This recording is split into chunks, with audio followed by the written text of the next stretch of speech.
Okay, let's see some questions from our friends on Facebook. What age should you start teaching a child about Gehenom, and how do you explain them about Gehenom? Do you teach them straight details, make it child-friendly? Generally speaking, everything that we do, we have to try to follow the words of our sages, the words of the great sages, what they did themselves. Rabbi Yaron Rueven, he writes, and he said himself that he taught his kids about Gehenom at the age of 6. The age of 6 is when he started teaching them about Gehenom, some of them a little earlier, but again, it's kid-friendly. Kid-friendly doesn't mean false. Kid-friendly means that you limit some of the details. You don't have to go into the details of what happens in every single chamber and then feeding them sand and so on. In so many words, when they're young, you have to simply tell them this is a place of punishment, fire, they get burned, and that's it. The kid gets the picture. This is not a good place. Now, there are children's books that discuss Musar, and there are some children videos that discuss Musar from Chassidut, from different parts of Judaism that talk about Gehenom.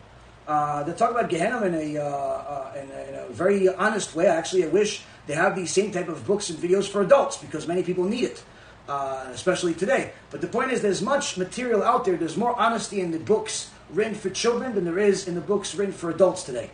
And needless to say, when you're teaching a kid at a young age of about Gehenom, you have to take everything into account. One of the things you have to take into account is the kid's mental capacity. Some kids are sharper than others. Some kids develop faster than others. Some kids are a little bit slower than others. And you have to be honest with yourself to know where your kid stands. So if your kid is a very sharp-witted kid, you could probably start teaching them about the fire of Gehenom and punishment at the age of 3 years old, 4 years old. Again, you don't need all the extra details that you saw in my movie. You can just simply tell them there's a place of fire for the wicked people. And they'll understand even better than you just by simply that. Just by simply that, they'll understand. And in fact, kids like to talk about Gehenom. Oh yeah, this wicked guy, he's going to Gehenom, right, Abba? Yeah, he's going to Gehenom. All right, yeah, Abba, he's going to heaven. This guy's a good guy. Yeah, he's a good guy. Okay, they like to put everything in compartments. They like to know who's going to Gehenom, who's going to heaven. Kids love clarification. They don't debate you. They ask good questions. And in fact, they ask better questions than adults many times. So kids books today are very good. There are many, many good books on Art Scroll, Feldheim that have been written over the last generation or so that are very, very good.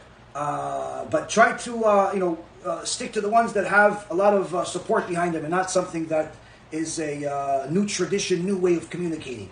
Personally, the comic book types are not something that my family likes. We like more of these stories about the sages, story about the tzaddikim, stories from Chassidut, stories about the Sephardic Jews, story about Ashkenazi Jews, story about all of the great sages that lived before us, and all of the great stories that are part of our tradition from the Talmud, from the Mishnah, from the Rin Torah, stories about the prophets. All of that stuff has a lot of interesting stuff, both for the adults and the children. And if anybody wants some recommendations of books, you could send me a text message. I could send you a few names to get your kids based on their age and so on. But there's plenty of books, and the more you read with your kids, the more they're going to have the right ashkafa, the right understanding of what's true and false, including the belief about Gehenom.